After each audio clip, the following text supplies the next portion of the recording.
لا إله إلا الله، لا إله إلا الله، لا إله إلا الله. بسم الله الرحمن الرحيم. عن زينب رضي الله تعالى عنها قالت: خطبنا رسول الله صلى الله عليه وسلم فقال: يا معشر النساء تصدقن ولو من حليكن. رواہ الترمذی۔ نبی کریم صلی اللہ علیہ وسلم نے خواتین سے ارشاد فرمایا: خواتین کی جماعت زکوٰۃ ادا کیا کرو، چاہے زیورات سے ہی ادا کرنی پڑے۔ دوستو، چونکہ خواتین کو زیورات سے زیادہ محبت ہوتی ہے، اس لیے نبی کریم صلی اللہ علیہ وسلم نے ان کا باقاعدہ ذکر فرمایا۔ آج ہم اس بات کو بیان کریں گے کہ کن چیزوں پر زکوٰۃ لازم ہوتی ہے اور کن پر زکوٰۃ لازم نہیں ہوتی، اور زکوٰۃ کے حساب کا طریقہ کیا ہے۔ دوستو، اچھی طرح سمجھ لیجئے کہ اگر کسی آدمی کے پاس، مرد و عورت کے پاس صرف اور صرف سونا ہے، نہ چاندی ہے، نہ نقد کچھ پیسے ہیں، تو جب تک یہ سونا 7.5 تولہ نہیں ہوگا، اس پر زکوٰۃ لازم نہیں ہوگی۔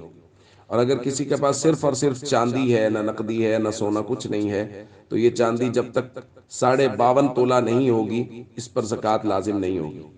اور ہمارے یہاں معیار قرار دیا گیا ہے 52.5 تولہ چاندی کی قیمت کو۔ اگر کسی کے پاس نقدی ہے یا مال تجارت ہے، تو اس کی قیمت یا نقدی جو ہے وہ اگر 52.5 تولہ چاندی کی قیمت سے بڑھ جائے گی تو پھر اس پر زکوٰۃ لازم ہوگی۔ آج کی تاریخ میں 52.5 تولہ چاندی کی قیمت تقریباً 70,000 روپے بن رہی ہے۔ تو اگر کسی کے پاس نقدی 70,000 روپے ہے یا مال تجارت 70,000 روپے یا اس سے بڑھ گیا ہے، تو اس پر سال گزرنے کے بعد زکوٰۃ ادا کرنا لازم ہوگا۔ یہ تو ہے اس صورت میں اگر کسی کے پاس صرف سونا یا صرف چاندی یا صرف مال تجارت ہے۔ لیکن اگر کسی کے پاس یہ نصاب مکس ہو گئے، یعنی تھوڑا سا سونا ہے، تھوڑی سی چاندی ہے، کچھ نقدی پیسے ہیں، تو اس صورت میں ہم سونا اور چاندی کا الگ الگ اعتبار نہیں کریں گے کہ جب تک سونا 7.5 تولہ نہیں ہوگا، جب تک چاندی 52.5 تولہ نہیں ہوگی، بلکہ اب ان کی قیمتوں کا اعتبار ہوگا۔ میں مثال دیتا ہوں، اگر کسی کے پاس 1 تولہ سونا ہے اور 1 تولہ چاندی ہے، تو 1 تولہ سونا کی قیمت 1 لاکھ روپے سے زائد ہے، چاندی کی قیمت 1 تولہ کی 1340 روپے آج کی تاریخ میں۔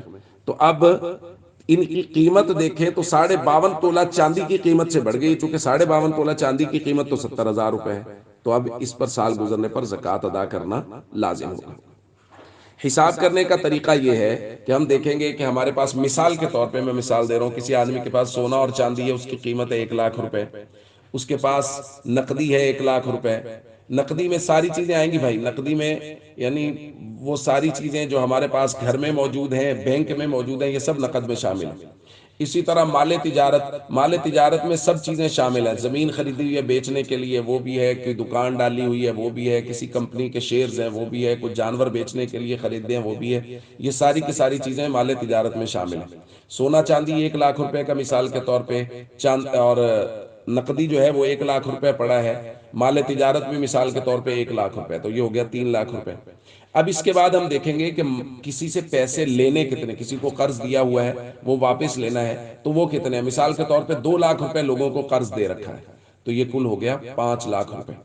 اب یہ جو 5 لاکھ روپے ہے، دیکھیں یہ جو قرض دیا ہوا ہے نا، اس کے اندر یہ کمیٹیاں وغیرہ بھی شامل ہیں، کسی خاتون نے یا مرد نے کوئی کمیٹی ڈالی ہوئی ہے، تو جتنے پیسے کمیٹی کے ادا کر دیے ہوئے ہیں، وہ سارے کے سارے پیسے جو ہیں وہ آپ کو ظاہر ہے واپس ملنے ہیں جب تک آپ کی کمیٹی نہیں نکلے گی، تو بس آپ سمجھ لیجئے کہ وہ بھی آپ نے قرض دیا ہوا ہے۔